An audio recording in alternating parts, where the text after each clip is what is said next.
ఇటీవల pashmina సిల్క్కు GI tag పొందినటువంటి కేంద్రపాలిత ప్రాంతం ఏది? లడఖ్ ప్రాంతం.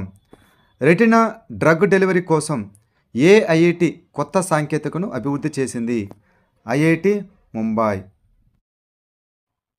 వ్యవసాయంలో మహిళలకు సాధికారత కల్పించేందుకు కృషి సఖీ యోజన ఏ రాష్ట్రంలో ప్రారంభించబడింది? ఉత్తరప్రదేశ్ రాష్ట్రంలో. భారతదేశంలో క్లీన్ ఎనర్జీని ప్రోత్సహించడానికి అదానీ గ్రూప్ ఏ కంపెనీతో ఒప్పందం కుదుర్చుకుంది? గూగుల్ కంపెనీతో. ప్రయోగాత్మకంగా డిజిటల్ కుటుంబ కార్డును ఏ రాష్ట్ర ముఖ్యమంత్రి ప్రారంభించారు? తెలంగాణ రాష్ట్రం. ఫిఫా వరల్డ్ కప్ 2026 మరియు ఫిఫా ఉమెన్స్ వరల్డ్ కప్ 2027ని అధికారికంగా స్పాన్సర్షిప్ చేసినటువంటి కంపెనీ ఏది? Lay's company. బంజారా హెరిటేజ్ మ్యూజియాన్ని ప్రధాని మోదీ ఏ రాష్ట్రంలో ప్రారంభించారు? మహారాష్ట్రలో.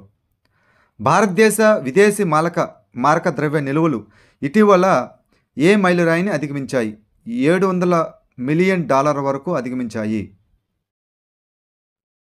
పోస్టల్ డిపార్ట్మెంటుతో లాజిస్టిక్స్ సహకార ఒప్పందంపై ఏ కంపెనీ సంతకం చేసింది?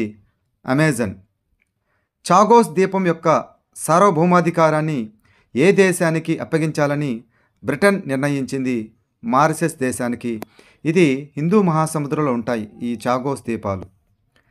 రాష్ట్ర ప్రయోజిత చిరుత పులి గణనలో 696 చిరుతలు ఏ రాష్ట్రంలో కనబడ్డాయి? ఒడిశా రాష్ట్రంలో.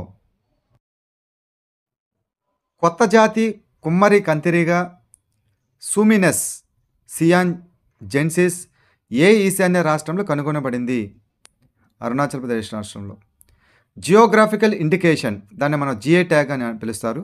జిఐ ట్యాగ్ని అందుకున్న బోడో నాఫామ్ మరియు బోడో ఒండ్ల ఏ రాష్ట్రానికి చెందినవి? అస్సాం రాష్ట్రానికి. సెరిస్ ఇటీవల ఏ రకమైన ఖగోళ వస్తువుగా వర్గీకరించబడింది? మరగుజ్జు గ్రహం. కరువు తట్టుకునే +10 సమావేశం 2024 ఎక్కడ జరిగింది? జెనీవా, స్విట్జర్లాండ్ దేశంలో.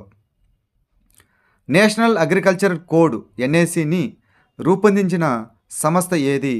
Bureau of Indian standards, BIS.